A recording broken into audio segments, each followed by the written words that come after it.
You're listening to Garibaldi Red, a Nottingham Forest podcast brought to you by Nottinghamshire Live. Hello and welcome to Garibaldi Red, the Nottingham Forest podcast from Nottinghamshire Live. My name is Matt Davies and I'm joined today by two returning faces really. Sarah Clapson, Reds correspondent, is back from holiday. Good afternoon, Sarah. How are you? I'm okay. Hello, Matt. Good. I say holiday, you don't really... No. Time off. Time away from the madness of work. Yeah. And, returning for, I think, a third time for his the latest hat-trick in his career is Reds legend Garry Birtles. Welcome back, Garry. How are you? Hi, Matt. Hi, Sarah. Yeah, good, thank you. Hello. Good. Well, I hate the international break. I suppose, did you hate the international break, Garry, unless you were playing for England? There wasn't really an international break when we were playing. It was just you played your last game, you went and played for England, and then you came back and played. I think it was a different format in those days. It just all seemed to mingle into one. So, it was. You didn't think of it as an international break. It wasn't called that. It was just right. You've been called up for your country. You're playing a game. You go there. You play your game. You get back, and that was it. Simple as. Excellent. A few bits of housekeeping before we start. Do give us a good review and a rating on iTunes if you feel so generous, and subscribe on YouTube. And the other slight warning is, as I was saying before we recorded this, I'm waiting for an emergency plumber. So if I disappear, Sarah will take over the hosting duties in this very professional operation. Right. I'll literally plug the gap. Well, if it leaks on your carpet, I'll come and fit a new carpet for you, because you know that's what I used to do. So if you have any problems with your carpets, I'm your man. Hardwood floors, Garry. Hardwood floors to stop kids spilling stuff. That's really nice. Modern. Exactly. Right, let's get started. We'll talk, obviously, it's national break, chance to take stock. It's been 7 games of Houghton. Should we start with you, Garry? What have you made of him so far? Exactly what I expected. Professionalism, knowledge of the championship. I'm sure working with the players, he's really enjoyed it. He's delighted to be back in it. And I think you can see things, just changed a little bit in the way Forest have played and the way they've set up in different games. So I think generally his knowledge of the game at this level is massive. And I think I've been saying that over the years, get somebody who knows the championship very well, because we all know it's one of the most difficult leagues in world football to get out of. And that knowledge is so important. And I think the players are buying into that knowledge already. And it's looking a lot better. Good. We're streaming on Facebook as ever, so do comment and ask some questions of Garry and Sarah, and we'll put them to him. Sarah, same question. Have you been pretty solidly impressed with Houghton so far? Yeah, I think he's a steady hand, isn't he? He kind of came in and he settled things down a little bit. The most important thing was to stop that losing run, to try and turn that around, and he's done that. Obviously, going into the international break on the back of 2 wins is huge. It gives everybody such a lift. Already, the momentum and the feeling around the place is a lot different. And hopefully Forest can come back and pick up and continue where they left off, really. I think he's come in and he's kind of helped to lift you could see early on the players were struggling for confidence. And I think Chris Houghton's acknowledged that a little bit, but there has been a little bit of a hangover from last season, and more than anything, he needed to lift them and pick them up, and he's done that. And I think there's still a lot to do, and there's still a lot of work, and there's still a long way to go. But for early days, I think he's made a decent start. Do you think the hangover's gone? I think we did one of these at the weekend and someone said the hangover's gone. I kind of question that, because a very fortuitous win against Coventry and a decent win against Wickham says to me the jury's still out on that. What do you think, Sarah, about that? Yeah, I think I'll probably agree with you. I think there's still, those 2 wins were huge. They were really important, but they need to continue that. They need to put a real run together.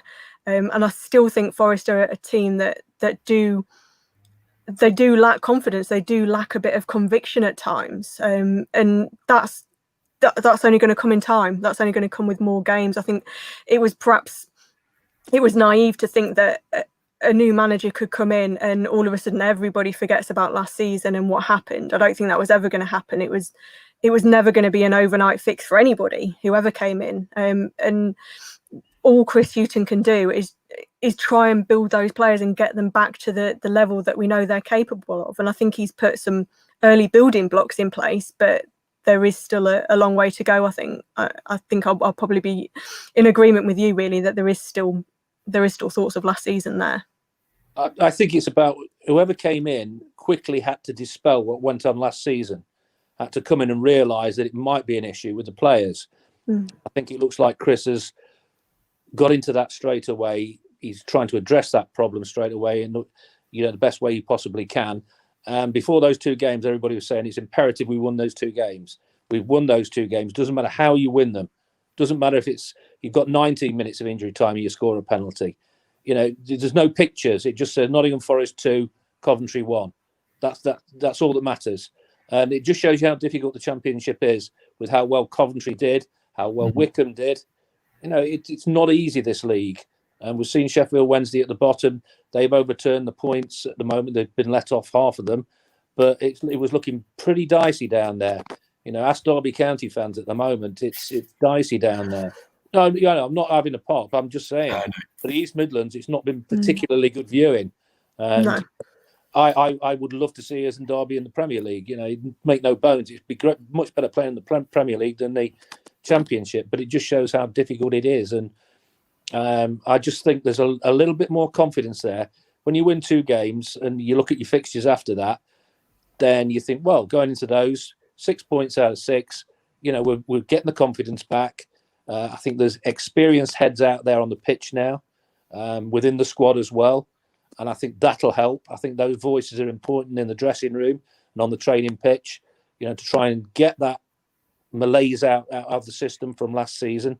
And I think you're showing little signs of that in those 2 games. Yeah, it can be improved. Chris knows that. But now he's got time to work on that. He's got time to work on who he thinks are his best starting 11, the system. I think it's got to be still more positive. You go back through the managers, Lamouche, Karanka and Warburton, and it was all rather negative. And it was almost as if, right, you lot attackers, we're backing ourselves to defend. We'll sit back and we can win football matches. Well, I think that's proved now that we can't do that, really. And I think you have to press the opposition in their half, high up the pitch, force them to make mistakes. Like Liverpool, it's I keep saying Liverpool, but the best teams in the world football in any league press high up the pitch and they force opposition to make mistakes. And that's when you pick up. You don't want to be sitting 20, 30 yards back and leaving one man isolated, and then you try and break, and not everybody can get there. Not everybody can join in. If you're pressing high up the pitch, everybody can join in, and then you become a massive threat. That's why Leeds got up last season. That's why West Brom got up last season. And you watch them in Premier League this season so far, and Aston Villa even, they press high up the pitch. They put pressure on the opposition, and that is fantastic to see. And I think Forest have got to go down that route. They've got to be positive instead of sitting back and thinking, right, we can counter. We're good at that. We've lost Matty Cash, who's, been doing really well in the Premier League. So, yeah, I think there are signs there. But now he's got time to work on it even more. And hopefully coming out of the international break, we'll see more improvement. You won't see, massive improvement overnight. You can't expect that to happen. But I think we'll see that improvement pretty soon. Do you think he knows roughly what his best 11 is now, Sarah? I think he's getting there. I think there's quite a few players that are out injured, or obviously Nicholas Ionu has been suspended. So I think there's still a few positions where you think, well, I'm not sure who's going to play there. And that'll be even more so when the likes of Joe Worrell come back from injury. I think he has a general idea though. And I mean, he's tried different systems, fair play to him. He's tried different things to try and make it work and adapt to the opposition a little bit and try and get the best out of the players that he has. And that was a criticism of Lamouche, and it's been a criticism of previous managers that they didn't have this so-called plan B. But Chris Houghton's tried that. He's tried different things, and credit to him for that. If it works, then you look and try and build on it, and maybe look at it again. If it doesn't, then you say, okay, well, we'll go back on the training pitch and try something different, or try it in a different way. I think where Forest are better this year is that they have options, they have strength in depth, and you look at the benches they can put out and you think they've got players that can come on and make a difference, and that's something they probably didn't have so much last season. So even though he perhaps has a a favoured 11 in mind, he does have possibilities, and he does have players that can come on and change things, and that can only be a good thing. Well, I called it a scattergun effect. The substitutions that Lamouchi made last season, there was no thought pattern behind it at times. He was just saying, right, look behind, right, you and you can go on and try and make a difference. And like you say, I think it's more measured now with Chris. He realises players' strengths, what they can do at any given time. And I think the signing of McKenna, I think the leadership he shows already and his ability to bring the ball out from the back is massive for us, because he's prepared to do that. He's prepared to take the lead, if you like, and lead by example. And I think players can learn from that around him. And it's got to be more positivity. And I'm sure Chris is looking to do that. And, Lyle Taylor, look at him at the moment. He's scoring goals for fun. The header he scored, was a cracker. His position he took up for that, how he pulled off the defender at the far post. And then his second was, individual ability. I think he has all the goals in his locker. He'll score headed goals, and his work rate is terrific for me. He puts a massive shift in, as you'd expect anybody to do. That's the name of the game. That's what you pay to do. But he does. He makes it difficult for defenders. He'll run across the line, put pressure on, and that helps everybody behind. That helps the midfield. It helps the back four, because everybody can push up 5 yards then, and you're not sitting too deep as a team. So his importance at the front line, the defending from the front, I think has been pivotal so far. I've had a couple of questions come in, and one of them is sort of related to that situation with Taylor, from Owen Bailey, asking about Mighton falling away from the first team picture with Graben to come back. What's your opinion on the state of the forward options then at the moment? I should ask that to you, Garry, because you played there a bit, as you pointed out to us. Are you worried about Mighton not getting a kick, and is Taylor now the number one, do you think? I think Taylor's got to be the number one from what he's shown so far. He's a guy in form. And when you're scoring goals, you can't wait to get back out on the pitch, and he'll be flying in training as well. You've got to go with what you see in front of you. Who's your best striker at the moment? And he clearly is that. I don't know the situation with Lewis Graben's injury, but he's a totally different player to Lewis Graben Taylor. Because of the work rate he puts in. People say, well, because Lewis scores all the goals, the number of goals he does, then you can forget a little bit about work rate. But I think that can come back to haunt you a little bit when you're not scoring goals. Then if you're not scoring, that's your main part of your game gone, and then you have to do other things. I think Taylor's all-round game, suits at the moment, and I think it rubs off on other players around him. It makes it difficult for everybody. He'll close down, he'll get a block, and then the midfield will pick up that second ball.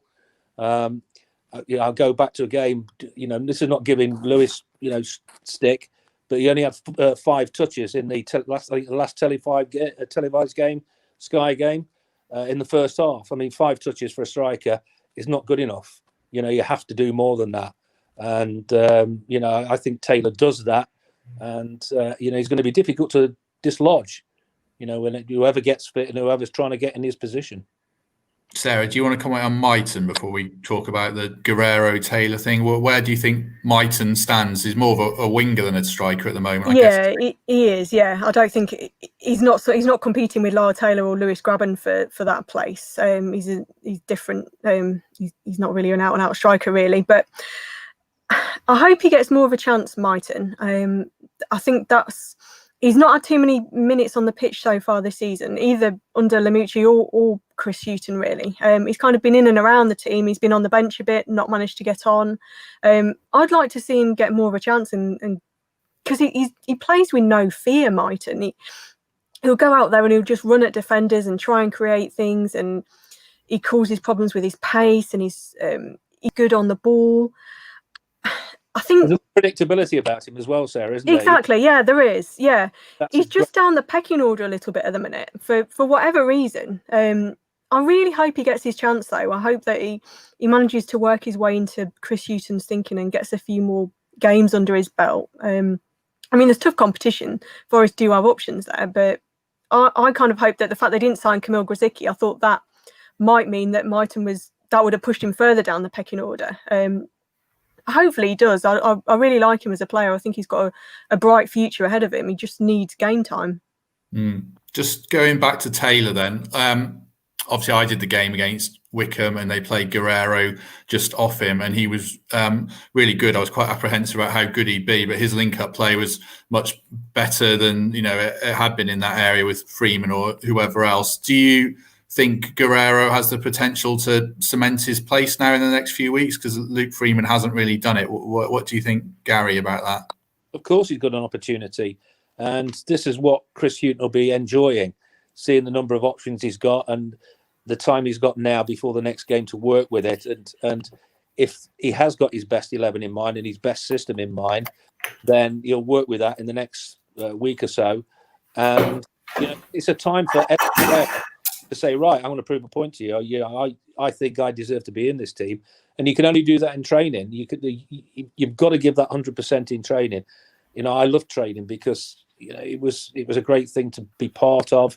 I never held back in training. I just wanted to be at the front running. You want to be scoring goals in any practice match you played in. And that's the opportunities that you want players to grasp. And, it's a good opportunity now for a new manager. Clean sheet, he'll have asked about players, but he'll be wanting to see, especially in training now, their attitude, their desire, the hunger to get in the team. And you soon find out, about players in those situations.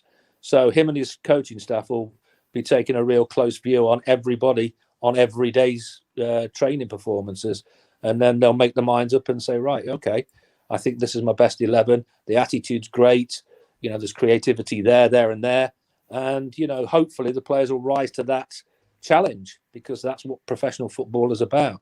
And hopefully coming out of the international break, we'll see positivity. And you look at the fixtures and they look tough, but every game in the Championship is tough. Every season, you never see an easy game. You think, well, you're playing Rotherham, no disrespect to Rotherham or Barnsley or anybody like that, but they deserve to be where they are because they're not easy to beat. They make themselves difficult to beat. They've got a way of playing, and not one team in that Championship at the moment looks out of place. What have you made of Luke Freeman, Sarah? He's been a bit hit and miss, I think, so far. We've seen flashes of what he can do and glimpses of his talent, but I don't think he's done it consistently.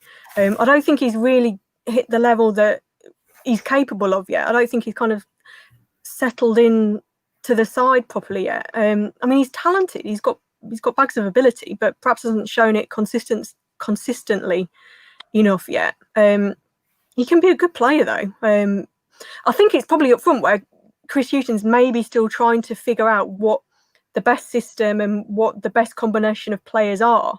And it is going to be interesting to see how Graben responds, because last season he didn't have that pressure. He didn't have people pressing for his place. He knew pretty much every week that, other than when Lamucci dropped him on the odd occasion, that he was going to be playing. He didn't kind of have that.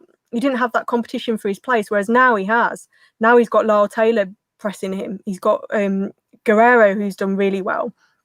I think there's a few different combinations with the strikers and with the attacking midfield players that Chris Houghton can use. And I think that's maybe one area where he's still tweaking things a little bit and trying different things and trying to find the best combination. And he's got a few options on that front. It's not easy to think, well, who or how are we going to play them, because there's quite a few different possibilities there. I don't know what it was like when you were in the Forest squad, Garry, and you had yourself and Francis and Peter Davenport and Nigel Clough. As it went on, I get the sense that Graben likes being, the man. Do you get that sense as well, that he likes to be kind of the undisputed main striker, and that might be influencing his performances when he was fit? Well, he has been the main striker, and despite what I said about not having as many touches and his work rate not as impressive as Taylor's, he did score goals, and that's one of the most difficult things to do. That's why strikers get paid more than anybody else. But you can't it's about a team game. It's not about individuals. It's not about you. It's about playing within that squad, within the starting 11 when you go out. Yes, it's great for personal glory, but I always go to the highest level. I look at Tottenham at the moment. You look at Harry Kane. His contribution in a game, more or less every game, is incredible. He's creating goals, he's scoring goals. And you look at Vardy for Leicester. They're unbelievable, the work rate they put in, and the assists they have on top of the goals they're scoring is absolutely phenomenal. And that's what it's all about. It's not all, yes, it's great individually. They look fabulous individually. They get praise individually. But my word, they are part of a team. And that's what you have to be. And if you get one player who isn't part of a team, who thinks he might be, the key to everything, then you could have a problem. And I like to see work rate. And, I think Taylor gives you that work rate, and it rubs off on everybody else. And, that was part of my game when I played. I didn't stop for 90 minutes. I remember, Brian Clough said in the final of the European Cup, I ran more miles than Emil Zatopek, who was one of the greatest long-distance runners of all time. And, I felt like I'd ran as many miles as he ran on that particular occasion. But that was my job. I defended from the front. And I was lucky because I usually played in the two up front. I played with Tony Woodcock, Trevor. I played with Nigel, Pete Davenport, all terrific players. So I was very fortunate. Ian Wallace as well when he came. We had a good partnership up front. It was always two up front, and that does take the pressure off you a little bit. I felt sorry for Lewis at times because he did get isolated because of the system that the respected managers were playing. And if you are defending deep, as I said before, when you get possession, it's difficult if you've not got pace and stamina to go and help Lewis out up front. Then it becomes a problem as a team.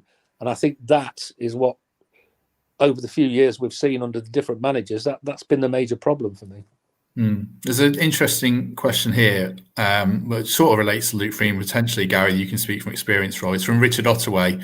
Having played for, he says, the tourist team in Manchester, I assume he means Man United, did the fans put pressure on big signings, and did the signs and grows performances start to show in your performance? Obviously, there's no fans at the moment, but there's social media these days.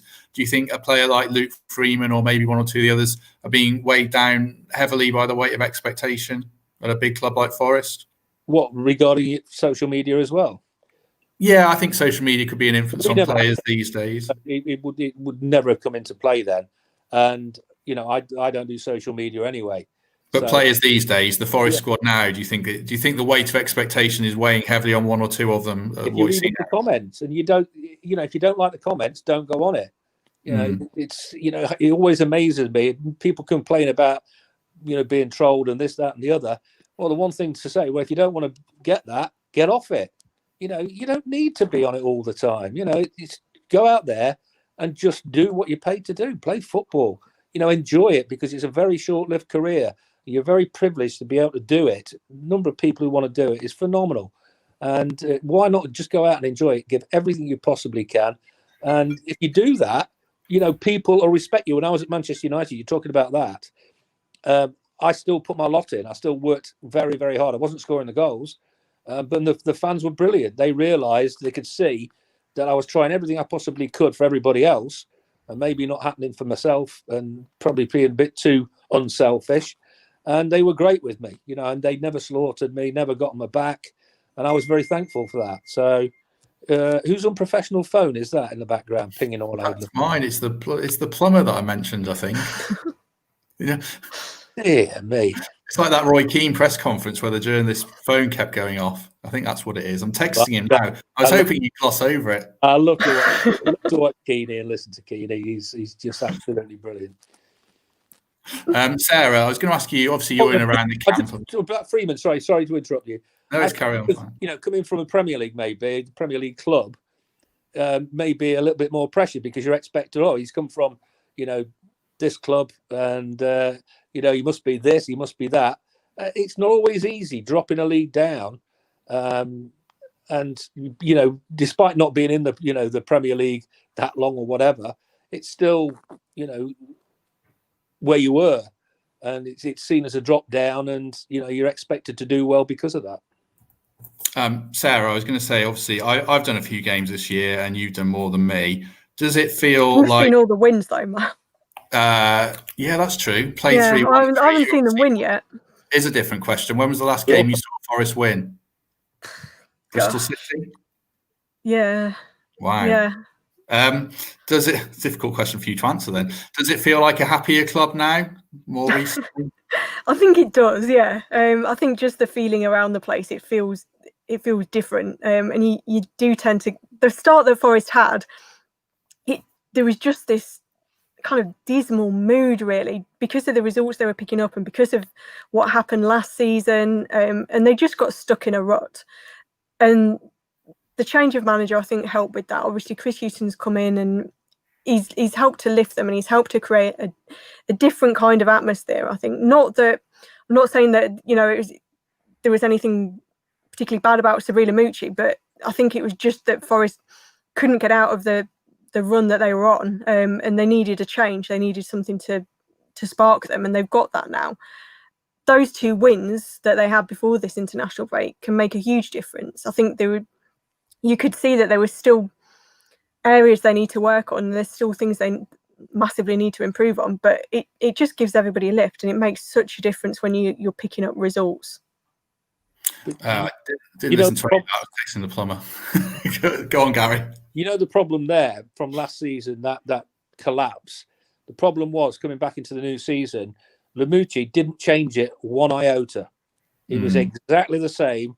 And it was dross, really. It really was. You have to say it as you see it. And there was no change. You thought, right, okay, he's learned the lessons from the collapse at the end of the season. Right, let's be more positive. Let's change things. Let's, go a different way to the start of the season. Let's be positive. But there wasn't an ounce of positivity there at all. And that was depressing, for the players. I would think the fans watching it. Me watching it, I thought, well, there's got to be some sort of change here. Maybe just try to up front, maybe try, press higher up the pitch, try something different. But he didn't. It was just exactly the same. And that's, unfortunately, why he got the sack in the end. Let's just look at some of these new signings then and who's stood out for you. Everyone's saying McKenna. Is McKenna the one for you, Sarah, that's been the best one? Far and away the best summer signing that they made. He's been absolutely superb. He just does the simple things really well. He keeps it easy. He just heads it, kicks it. Gary mentioned it before. He's a leader out there. He's so loud on the pitch. He's always telling players where to go and what to do, and he's just made a massive difference. And he's good on the ball as well. He looks really comfortable whenever he gets the ball. He's quite happy bringing it out of the defence. I think he's made a huge impact. Lyle Taylor obviously has as well, because now he's starting to score the goals. I think those 2 have probably been the standouts for me at the minute. And you, Gary, the same? Yeah, I can't disagree there. And whoever plays alongside McKenna now is going to be quite fortunate, and it's looking quite strong. And what I like about McKenna coming in, the spine of the team, which Brian Clough always used to, get that right. The goalkeeper, the centre half, centre midfield, striker.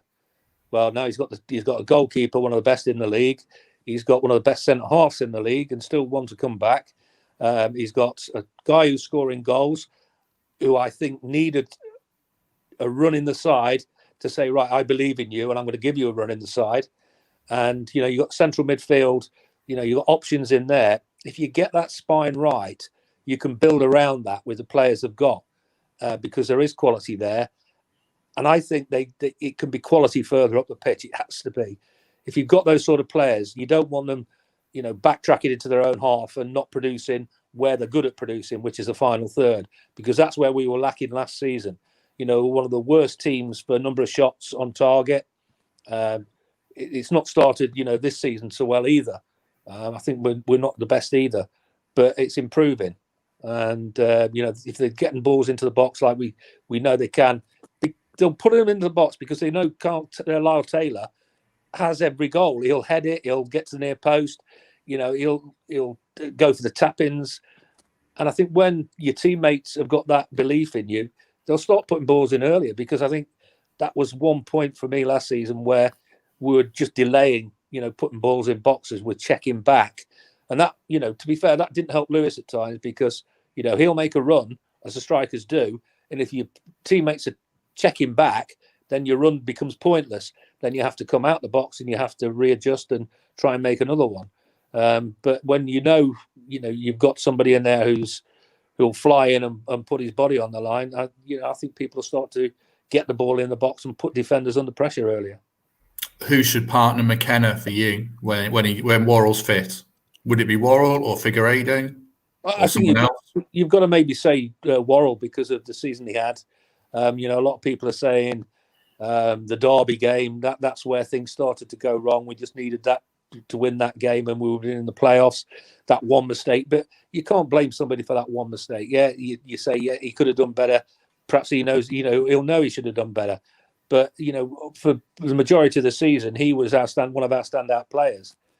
He led by example from the back and he was a threat in the opposition's box. And, alongside McKenna, he can only learn, I think. And, it'd be a difficult one for Chris when he is fit, but one I'm looking forward to seeing. There's a similar debate over midfield, Sarah, with Colback's form being a bit down now, quite up. I thought he was good against Wickham. There's Arter, Yates and Sow, and Owen Bailey says here about, is it any coincidence that Sow starts the last two games and we get 6 points? Would he be a difference maker? How do you see the midfield? And if everyone was fit, this is a tough question. Who would be your two if it was a playoff final tomorrow? Who would be your two in front of the back four? Well, Sow has that great record, doesn't he? I don't know the stat off the top of my head where he's never lost or something a game that he started, or he's barely ever lost a game he started. So he does make a difference. He's just not. His knee problems mean that he can't play week in, week out, I think. So yes, you can use him for the odd game, but I don't think he's going to be in and there every week. And also he sometimes, I know the fact that he gets stuck in is great, but sometimes he's a little bit on the edge with it. So you perhaps have to be a bit careful. I think Yates has been up there with Forest's best players so far this season. I think he's done really well. For all the criticism that he gets, he's been fantastic. And I really like Harry Arter as well. I think he's made a difference.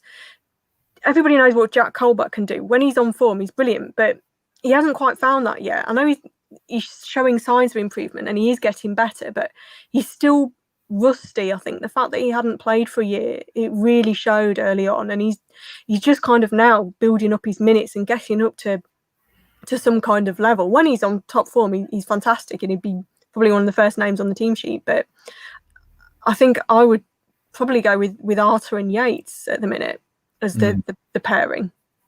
Garry, can you speak to what it's like for, obviously Colback had that year without kicking a ball for a different reason, he was just not selected, but you've had a bad injury before. Can you speak to what it's like for a player who hasn't played football for a long time and how long it can take you to get back up to speed?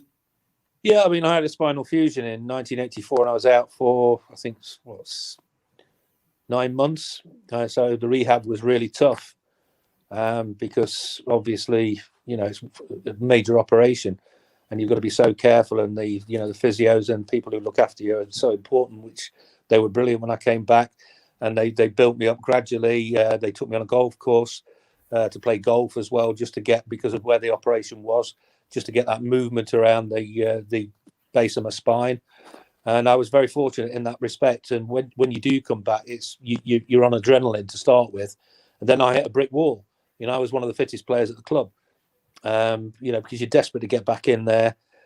So there is expectation as well. I was a striker, so I was expected to come straight back in, start scoring goals. And if it didn't happen, then, you get a little bit of stick, which is understandable. It's human nature. But it's not easy. And I think the comparison with Ben Watson as well, will be there, from last season. And I just think, the two of them, Yates and Colback, maybe it looks a little bit too negative, maybe too similar. You're right, I think, Sarah, with Arter coming in, it gives a different balance. He'll get forward and Yates will think, well, yeah, I can get forward, but I can sit back this time.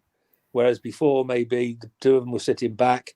We've seen how dangerous Yates can be, making those runs from set pieces into the box. The header he put over the bar, how that went over the bar, I don't know the other day, but he does that. Not many players in football do that anymore, midfield players. The time I saw Fernandes, the Manchester United, that header he scored against Everton, that is brilliance from midfield. I was lucky to play with Hodge, Bowyer, Webb, who used to do those sort of things, Archie Gemmell, people. It's a dying art, that, at the moment, I think. And, he can cause problems in the opposition's box. And he breaks up play well. But I think having the two of them together, it can be a little bit too negative. And I'm sure Chris will be looking at that and trying to get that balance right in midfield. And I'm sure he'll do it because, I said, he has that knowledge. He has the knowledge of the Premier League. He has the knowledge of the Championship, as much as anybody. He's got teams up. So this, international break, I think, is going to be very, very important for him, to realise his starting 11 and who he fancies, who he thinks, well, I'm not too sure about you. Have a word in the ears of the ones he thinks needs, a little bit of a G up. And, that's all part of being a coach now. You have to see every player on a daily basis. And, you have to assess things very quickly. And he has that experience to do that.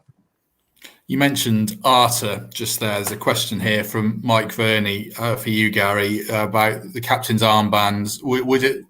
Who should have it? I mean, Arta's a contender. Graben's had it. Who would you like to see be the captain now? Houghton's had a chance to look at everyone. McKenna. Yeah. Simple as. I always think it's good for somebody at the back to have it rather than further forward, because he can see everything that's going on. He can be vocal. He can encourage from the back. He can push that back four out, 5 yards further up the pitch, and then he can push the midfield up. He can cajole them, and he can see the whole pitch. And I was never a fan of goalkeepers being captains. I think always a centre half look better, or a central midfield player, never a striker, because of the reasons I've already mentioned. So yeah, him for me, because he is a leader, because he is vocal, because he does what he does on the pitch. I think he's a perfect player for the armband. Sarah, one problem that does remain is around the huge squad. There's a comment here from Rick Hempsell about signing Cafu and him not playing. Obviously, I was sat in the press box and you had a lot of players watching from the stands. Is that still a challenge for Houghton going forward? Just try and keep everyone so happy until maybe make some moves in January? Yeah, definitely. I mean, in any squad, just trying to keep everybody happy is difficult. But I mean, Forest have got so many players still that it's even more of a challenge. I thought Cafu did all right when I mean, we've not seen too much of him, but when he came on off the bench, he looked okay. It was a bit of a surprise to see him in that kind of number 10 role. I didn't think he was that type of player, but he did all right. He offers something a bit different, I think. He's physically able to cause problems on the pitch because he's quite stockily built. But he looked pretty decent. I think he's a different option. I can't see him playing too much, but if you have him on the bench and as somebody that can come on if you're in need of creating a few problems late on, I think that he could probably do that job. Just try and create something, maybe cause a few problems. He's a different option, bring something different. And, you want players like that. You want different players in your squad who you can look at for different games or look at in different situations and think, well, we'll use him for this one or we'll use him for that one.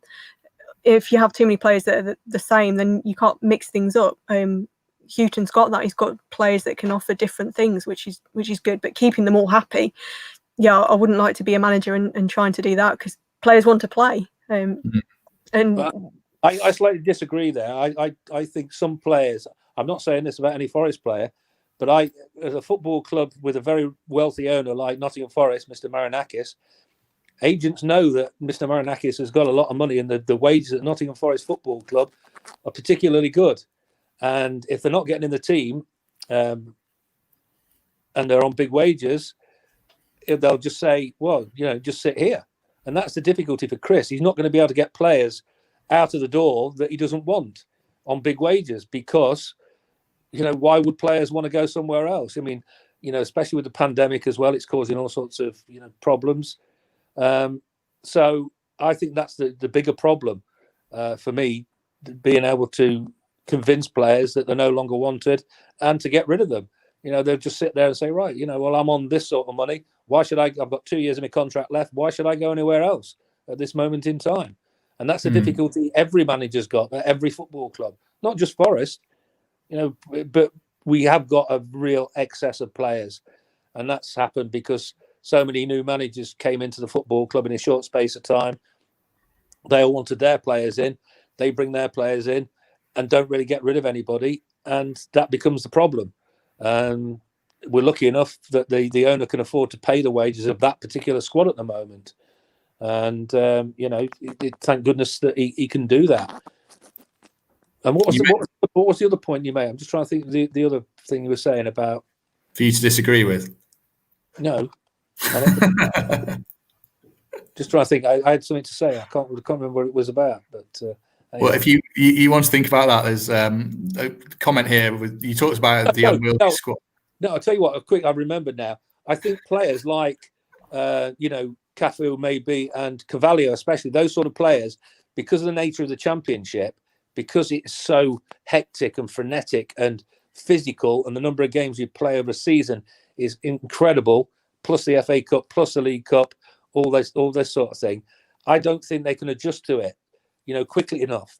And I think it's a bit unfair that they're asked to come in and, all of a sudden be these magicians to open defences, because it is such a physical league and it's not always easy. It's like, even in the Premier League, excuse me, you see real quality players come from abroad. I mentioned Henry and Bergkamp and people like that when they came over. They didn't click straight away. They find it difficult because of the nature of the Premier League at that particular point. So it's not easy. And like Sarah said, I think if you bring them on from the bench, you might get a little bit more productivity out of them, but it is a difficult one. You stumbled into my next question like a Friday night drunk there, which was good of you, about Carvalho. There's a comment here from Nigel Gorman of Sarah about, do we bring Carvalho back? And similarly on the same theme, one from Ty Jacob about Brennan Johnson doing well at Lincoln and whether he should be recalled. I mean, would it be good to bring players back and make the squad even bigger? I would personally think Brennan's better staying at Lincoln and banging in goals, I would say. But where do you stand on that? Yeah, I think probably Brennan. I don't think he's doing really well at Lincoln by the sounds of it and playing really well. But would he walk into the Forest first team? I don't think he would at the minute. So I think from his development point of view, it's better for him to stay where he is, keep getting game time, keep building up your confidence, keep getting goals, and getting that experience. And hopefully in the future, perhaps next season, come back and fight for your place. But at the minute, I think it would be a struggle for him to get the kind of game time that he's getting at Lincoln at Forest. I don't think he would play as much. Carvalho as well, a tricky one, because if you're bringing players like that back, then you are making the squad bigger and you're giving yourself a different kind of problem. I think Forest, he'd not really started. He's not showing the kind of form that we know he can show, Carvalho, and I don't think that would particularly change if Chris Houghton brought him back in January. I think that it would. It seemed like it was better for him to kind of have a fresh start and a clean break somewhere and pick up more minutes and kind of get his confidence back a bit. I don't think he would walk into the first team either at the minute. I don't think he'd be in the starting 11. No, it's pointless bringing a player back. Like I'm giving Owen Bailey a lot of shout outs here, but he does make a good point about Tyler Walker coming back last season to sit on his backside, apart from the Leeds game and one or two other cameo appearances. I wanted to just look forwards now then in terms of the games coming up. We were talking before we started recording about the games coming up. I think it's Barnsley, Bournemouth, Norwich, Watford, Reading and Swansea, not necessarily in that order, but those are the teams coming up. This will decide a lot, do you think, in the next few weeks about where Forest can go, Garry? I think that's why this international break is so important for Chris, that he can see what he's got coming up and the team he wants to put out against all those sides that are expected to be there and thereabouts. And to be fair, I think Forest have always been a team that played well against the supposed better teams. When Blackburn were having their decent run. Forest went and did well there. And last season we did well against decent teams, against West Brom, against Leeds. So I think in that respect you can get lifted by the so-called better teams. So there's nothing to fear there. We've seen Reading; they went, I think, 9 points clear at one point, but they can't win a game at the moment. Norwich, a slowish start, but you're now seeing already the teams up there are the teams you expected to see there, and you want to be part of that. The only way to get as part of that is to beat the good teams and do well against the good teams, and that's what Chris will be looking to do. And the message I'm sure he'll be putting in the players' minds: you don't fear anybody, respect them, but we've got a good squad here, and I think he has got a good squad. And if he gets the right 11 out there on a regular basis, I think we can move up the table without a doubt. The Barnsley one's a good test, Sarah, isn't it? Because they've got this god-awful record against Barnsley recently. If they can actually shake off the curse there next game, I mean, that does set them up quite well, doesn't it? Yeah, absolutely. I don't like that Barnsley one. I don't like the games they've had against them recently, so I'm not looking forward to that one. But yeah, if they can get a win there, I think that it just means that they've continued that momentum as well from the international break. It maybe came at a bad time in that sense, that when you've won, you just want to get out there again and keep playing.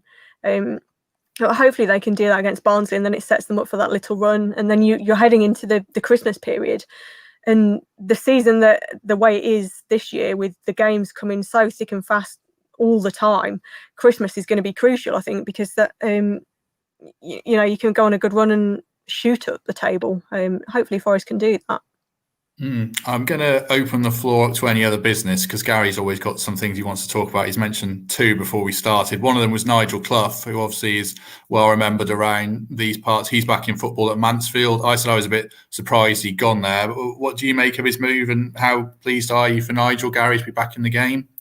Absolutely delighted for him. I'm staggered and flabbergasted that people keep overlooking him, because you look at his record and what he did for clubs. 2 semi-finals for Sheffield United, got them on the verge of the playoffs. He got Burton from non-league into the Championship.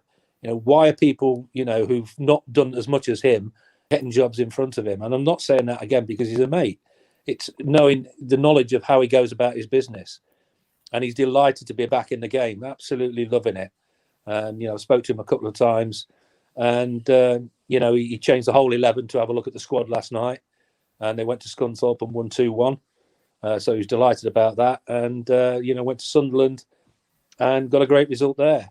Got a great leader there, ex-Forest player James Perch is there, so that'll help help him. He'll have somebody to maybe talk to, but he just loves the game of football, and don't be surprised to see Mansfield just shoot up that table. And the problem is, at the moment, he makes a good point. Clubs don't want to get rid of managers because they have to pay them off. And because the pandemic's causing the problem, as financially for football clubs, they're loath to get sack managers unless they can afford to.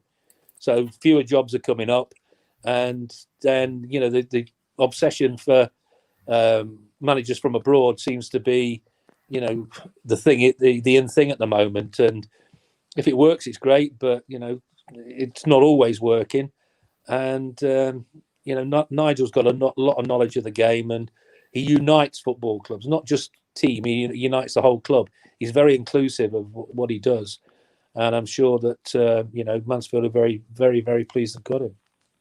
The other thing you wanted to comment on was about managers saying players are playing too many games. Obviously, you played a lot of games in a season in your day. You think players should be able to, get through 40-odd, 50-odd games a year these days, even now, do you? Without a doubt. I mean, I just couldn't wait to get out on the football pitch and play football. I just loved every game. Yeah, I was shattered at the end of the season. In all, 2 seasons when we were successful with the European Cups, I played 136 games.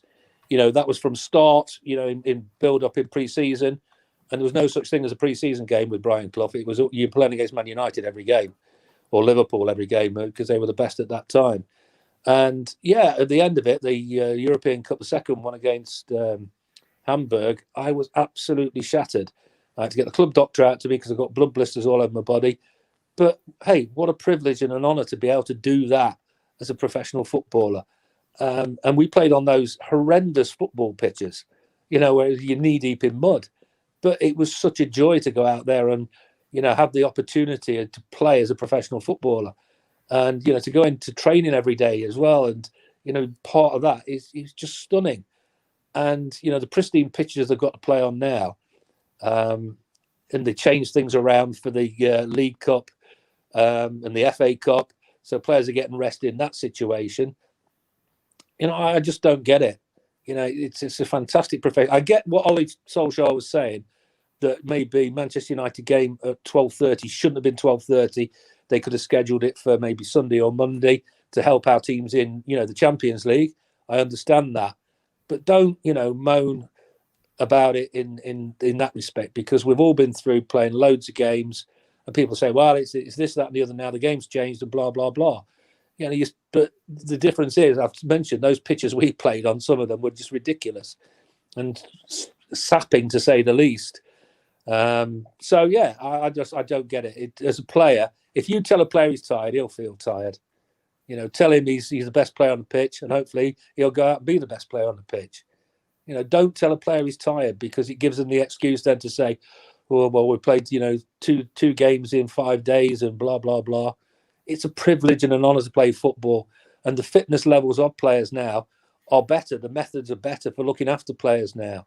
So, the recovery that they get now is far better than we ever got. So get on with it. It's a fabulous profession. Loads of young lads want to do it, and you're privileged to do it. Don't moan about it. Just get on with it. Anything you want to moan about, Sarah? Football, it's an open floor before we finish. No, I'm okay. Thanks. Yeah, I'm all right. Good.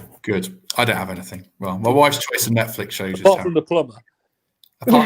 He's here now. As soon as we finish, I'll go and brief him and hope he fixes this leaky radiator. Yes. I hope you've got plenty of money in your pocket, because they're expensive plumbers now. I know. Bloody are. They are. We charge a good price, carpet fitters, but plumbers crikey, I believe they're very expensive now. There they are. Well, they perform a good service if they can heat my house. Right. I think that brings us to a conclusion. So thanks very much to everyone who watched along and asked questions of Garry and Sarah. And like I said at the start, just hammer it home, be boring. Give us a good rating if you feel so kind on iTunes, and subscribe on YouTube. We'll be back next week with a guest who played for Megson, Calderwood and Davies, so people can have a guess who that is, but it should be good. Garry, thanks very much for joining us. Hope you enjoyed that. No, as always, it's an absolute delight. Excellent. Sarah, thank you for your company as ever. Thank you. And thanks very much to everyone who watches and listens as ever. We shall see you soon.